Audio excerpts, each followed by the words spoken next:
We have a story of a World War II veteran who fought with the 1st Marine Division in two of the most important battles in the Pacific Theater. He fought at Peleliu and Okinawa. Now, this man is 92 years old, but he has vivid memories of what happened. He told us this story in so much detail. We're going to break this up into two parts. Tonight, the first part, we're going to take you from his childhood to the Battle of Peleliu. I grew up over here in Polk County. When Jack Murphy was a boy, his grandfather passed away and his mother contracted tuberculosis. So he and his brother and sister went to live in an orphanage in North Carolina. I'd run off from the orphanage. I went all the way to Raleigh, North Carolina, trying to enlist in the Marine Corps, and I found out they had their quota for the month. Here I am 200-300 miles from home, and I've never been anywhere before. At 17, he ran away to Georgia and enlisted in the Marine Corps. My doctor that checked me out down there says, "You're in as good a shape as anybody ever came through here." And as far as I'm concerned, he put choice on my papers then.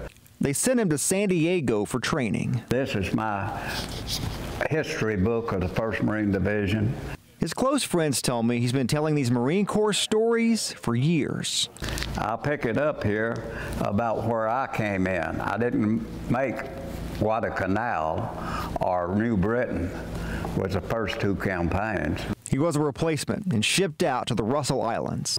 They called me for the 11th Regiment. That was a 75mm pack howitzer outfit, the last one the United States had. The first fighting he saw was on the island of Peleliu. He's had these old history books a long time. And he didn't just tell us what happened. He used these to show us where he was. I couldn't get ashore the first day. We had so many casualties. They were floating at sea, waiting on an LVCP, a boat that would be big enough to get his crew and the howitzer on the beach. Flagged one down out there at sea and asked him if he could take us.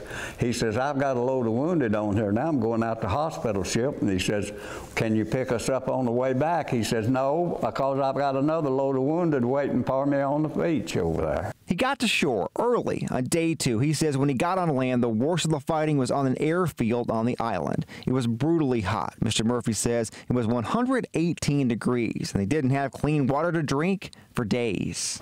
My lips got chapped so much and parched. The skin would come off your lips when you open your mouth. It was a controversial battle because of the high cost to take the small island. We didn't take many prisoners, I'll say that.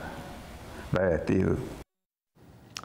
About 2,000 American forces were killed in the 2 months of fighting. Another 8,000 were wounded. Close to 10,000 Japanese soldiers were killed there. The book you were showing us there in that story is called The Old Breed, A History of the 1st Marine Division in World War II, written by George Macmillan in 1949. An excellent history about the Pacific Theater. Macmillan actually was born in Knoxville. Now, coming soon on The Price of Freedom, we will tell you what Jack Murphy saw at the Battle of Okinawa.